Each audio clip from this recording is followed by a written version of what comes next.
Hello and welcome to Inside Cottonwood. I'm your host, Doug Bartosh, also your city manager. And today we're here with Roger Biggs, who is our utilities manager.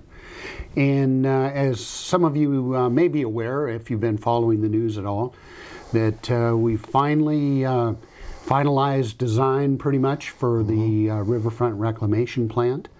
And we'll probably be pursuing construction of that plant hopefully sometime before the end of the year or even earlier than that. But we thought it was important to sit down today and kind of give you an update, but also to go back in history a little bit and kind of explain where this plant came from, how it came about, and why it's important to our future and why we selected that location for it. So, Roger, give us a little bit of history. How did this idea come up? This was an idea that came from the former city manager, Brian Mickelson. I believe during a vacation he woke up this morning with this idea of small package plants throughout the city, where the reclaimed water from each plant would be reused in the vicinity where it was produced. It cuts down on pumping costs. It ensures a higher percentage of water being reused. And that's where the idea started. From there, City Council became involved, Mr. Luter became involved, and it's been 8 years so far in this process. So I think we're just about ready to move some dirt, get things started. Now, I think the other thing is, too, was this was kind of an operational need as well. Mm-hmm. And why was this an operational need? This plant would tie in with a neighboring lift station, Lift Station 3, which serves central Cottonwood and the northwest section of town. There's going to be a considerable amount of development. We feel in the next few years a lot of infill projects that will impact this lift station. And the force main that this lift station pumps into, which eventually winds up at the treatment plant on Mingus, is undersized. If we can reuse the water on site rather than pumping it up to the current plant, we can irrigate the park, we can inject water back into the ground and restore some of the water that we take out of the aquifer. So this plant serves a lot of needs, and it's just a very economical way to deal with this situation. Yeah, and probably most importantly, it'll allow the sewer force mains not to be replaced for many more years. This force main we're talking about runs under 10th Street, which was just repaved, and the cost to replace it would be $4 to $5 million. And in the long run, we really would not gain very much out of it, just a big cost. And I think it's probably important to go back even a little further in history and let people know that the city, many years ago, actually acquired the property around Riverfront Park, specifically where the big field is just north of the current dog park. That was actually acquired to put the wastewater plant there. Not the one we're building now, but the one actually up on Mingus. And the reason is, the biggest reason is that it's downhill from everything, and you can run all the sewage downhill as opposed to pumping it uphill. Unfortunately and understandably, there was a lot of citizen outcry about having a wastewater plant in that location and so close to the river. And particularly if you look at the technology that plant uses, you can understand why people wouldn't want that down there. Mm-hmm. And so the city council at that time, and I guess the engineers, recommended putting it up near on city property up on Mingus. It's a location that currently is kind of out of the way. The downside is everything's got to be pumped uphill, which is extremely expensive. And so wherever we can use the sewage and reclaim the water where we don't have the pumping uphill, it's going to be cheaper for our ratepayers down the road. And so, what are I guess first off, explain this plant to us. I mean, Okay. What is this plant going to be? This plant will treat 300,000 gallons a day that currently passes through the lift station. And the footprint's about an acre in size, roughly 200 foot square. It will remove 250,000 gallons out of that 300,000 gallons and reuse it in the park, reclaimed water to irrigate the park surroundings. The remaining 50,000 gallons is probably going to be less than that. That would be the biosolids that are removed. We'll pump those up, we'll still pump those up the hill to Mingus. And the consistency of the material we'll be pumping uphill is not much thicker than black coffee. It's still very soluble. It's not abrasive. And as I recall, the engineer said that would be somewhere between 10 to 20,000 gallons if you were treating 300,000 gallons a day.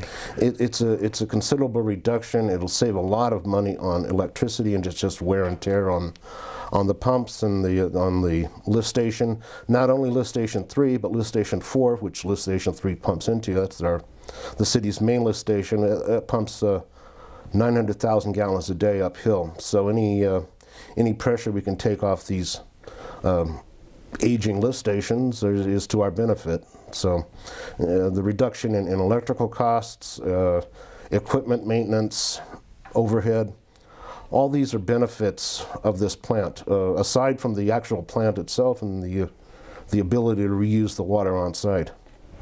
I think the other thing that I know was really important to the council was, one, that this be solar powered. And so we're going to have a large display of solar panels down there to operate the plant. And the other thing that they really wanted was a learning center, so that our young people and even our older people have the opportunity to go down there and, one, see how wastewater is treated, how we accomplish reclaimed water, but also how solar works. Absolutely. The idea of this plant is way more than just a treatment facility. It's going to be an educational facility. We want the people from the community to come in and see how this technology works, so it's not something foreign or scary or out of sight. This is going to be something that we all deal with. So to have it out there in the public and have tours through it, we can show you the before and after results. We can show how the technology works, how it's integrated to the existing plant on Mingus. It's something the community is going to be very proud of over the years, and like you've said in the past, this is the future of water treatment in this area. Let's go ahead and take our first break, but come back and join us, and let's talk a little more about this plant, because I think there's a lot of misperceptions about what this plant really is going to be like. So come back and join us.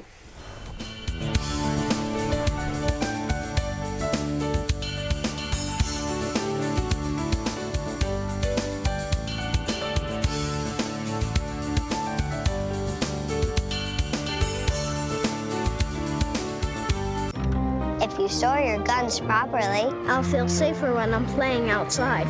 Safer when walking home. I won't have to tell so many family members. I'm sorry. I won't hear as many scary stories. And I won't have to tell my kids this isn't a drill. Please. please do it for us.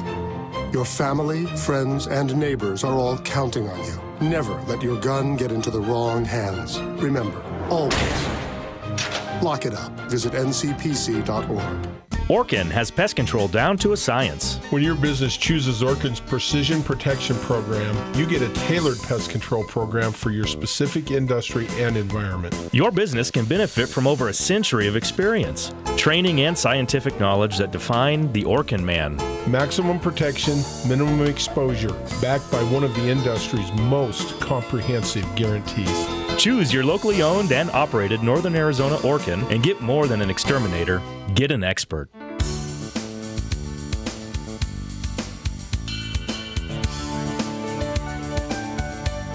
Welcome back to Inside Cottonwood. I'm your host, Doug Bartosh, and we're here with Roger Biggs today from our Utilities Department.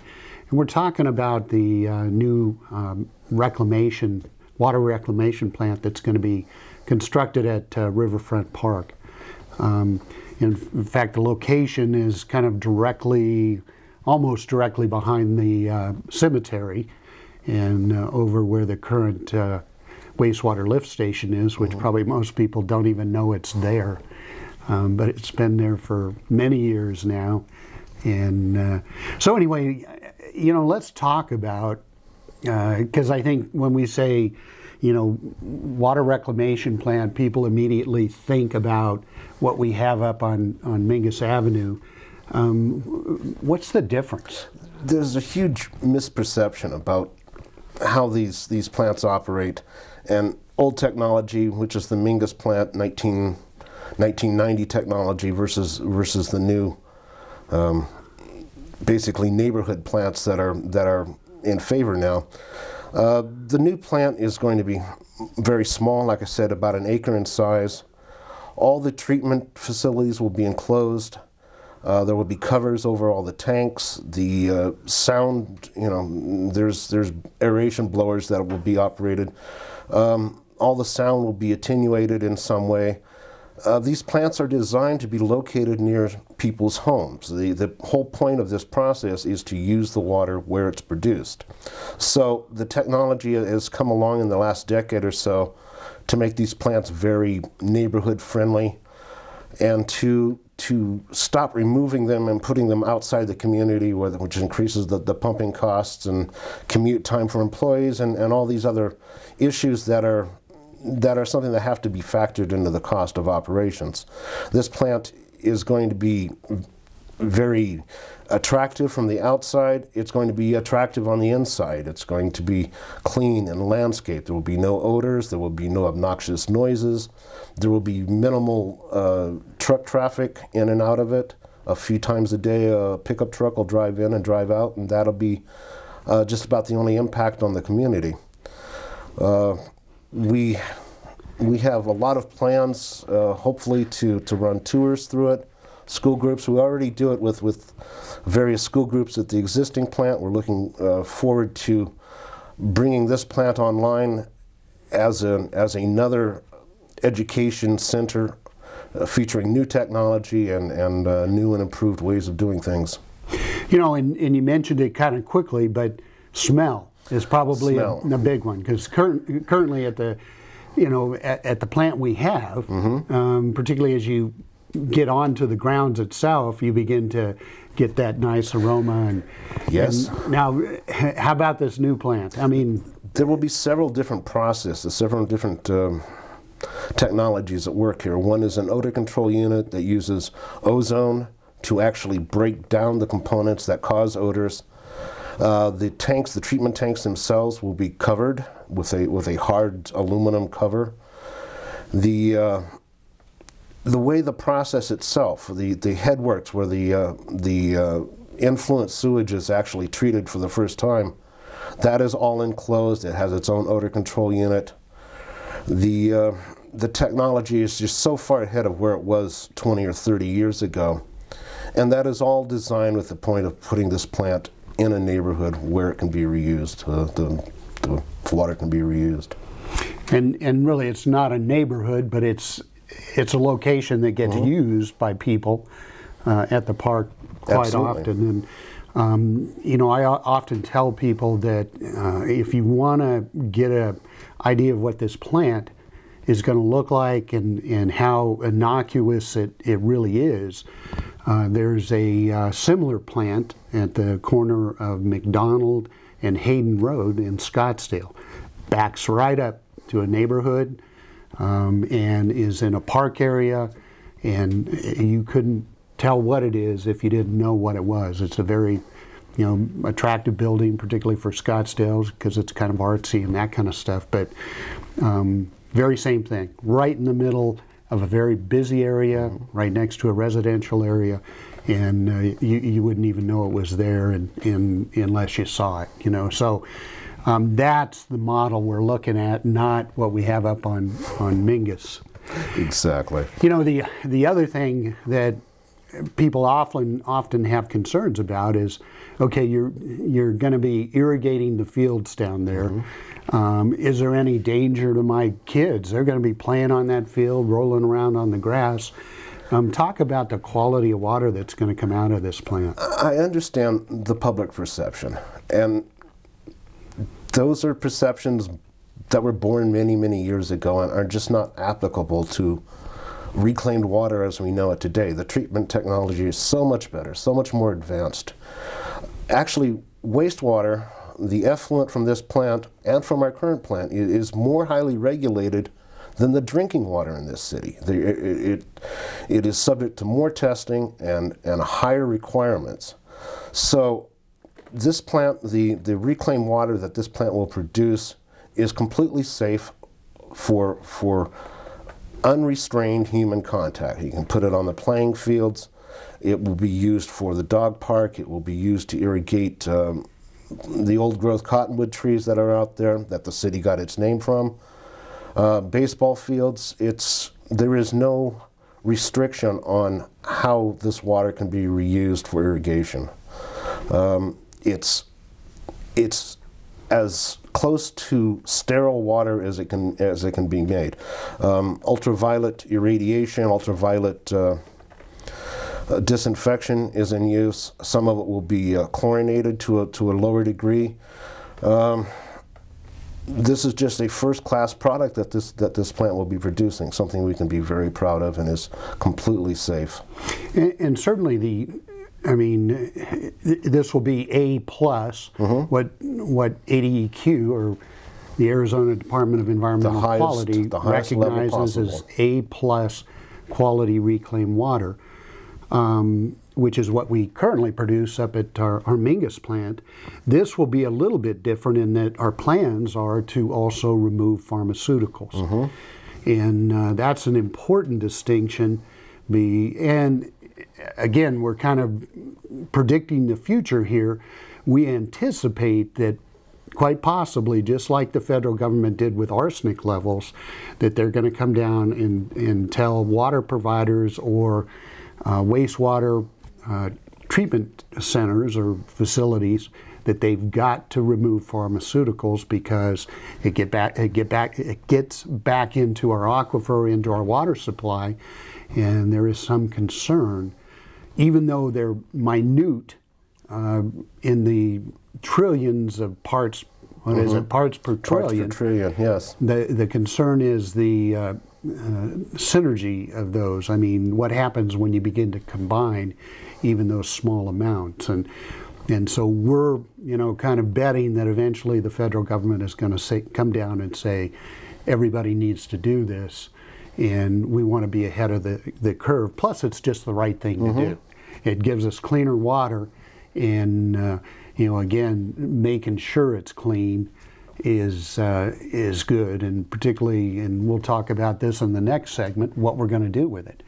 But in terms of, this is the same water that we provide to the college for growing grapes, and so certainly, if your kid's rolling around on the grass that has been irrigated by this, there's no cause for concern. Cottonwood Ranch has been receiving our A+ reclaimed water for 20 years now. Including their park up there. Absolutely. Yeah, and we certainly haven't had any outbreak of typhoid fever or anything like that. We treat the water to such a degree that to use it only one time is such a waste, an economical waste, just a foolish waste of water, basically. So, and again, as you indicated, this is probably Well, it is more controlled, more regulated than our drinking water. Yes. And really with is. probably good reason. It is, Yeah. absolutely. But the fact that we meet and exceed all those regulations on a daily basis, it's so highly tested and so highly regulated. It's just part of the way we do business. This is part of the process. And you can ask the people who run the existing plant. There is no worry about working with reclaimed water. It's just water, you know. So. Let's go ahead and take our next break, and then we're going to come back and talk about, you know, we've got almost 300,000 gallons of reclaimed water. What are we going to do with all of that? So come back and join us.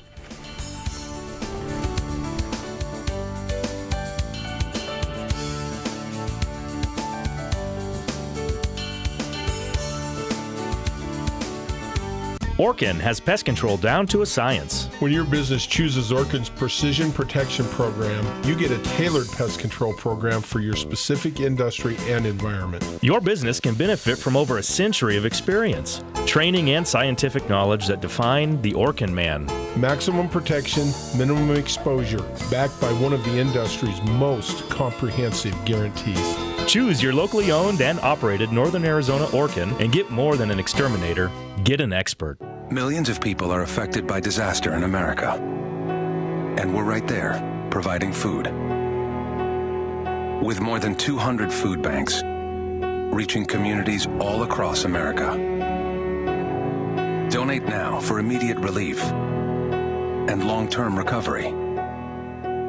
Every dollar helps provide food for disaster victims. Help now at feedingamerica.org.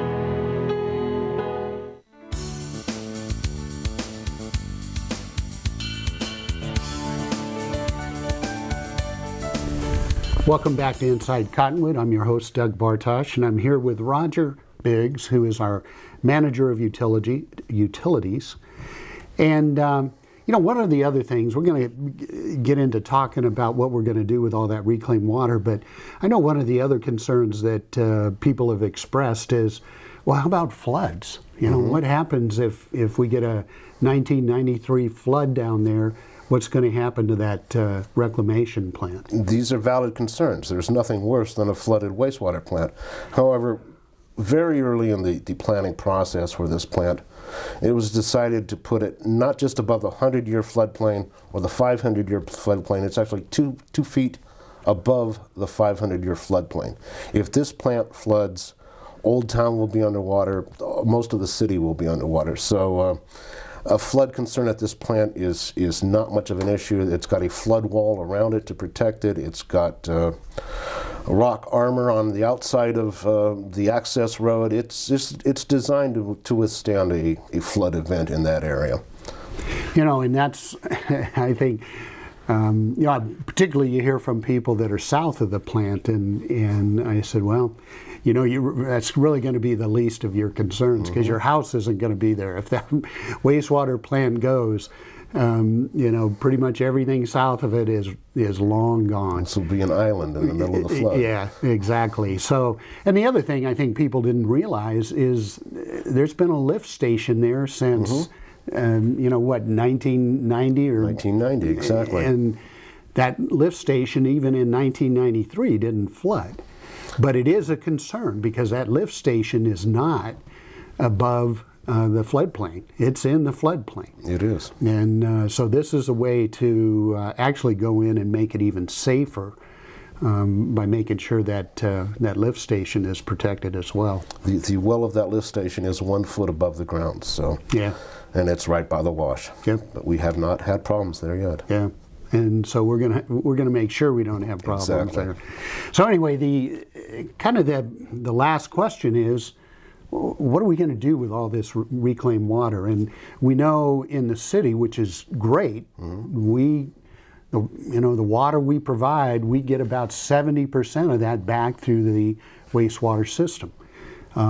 So what happens to that water that we're now going to treat? And we know we're going to water some of the fields. but that's really probably a small percentage of that. It is. It'll vary, by season. Hot times of the year we'll be using more water for irrigation.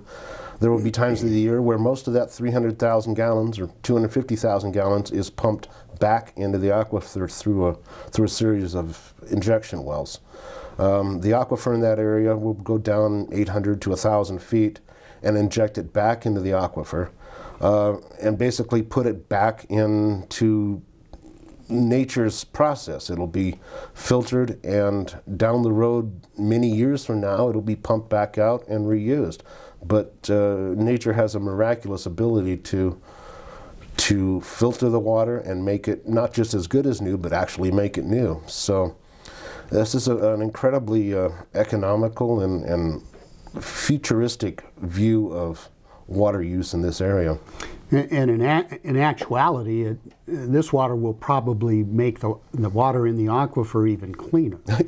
Exactly. So, because exactly. this will be extremely clean water. And as Roger indicated, I think this does represent the future of water in the Verde Valley. We are currently doing injection wells up at our current wastewater plant. Sedona's doing injection wells. Clarkdale's talking about doing injection.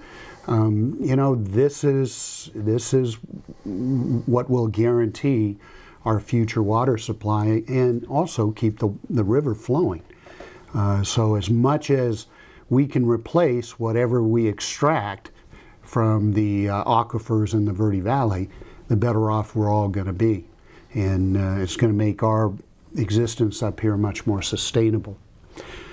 All of our water comes from here.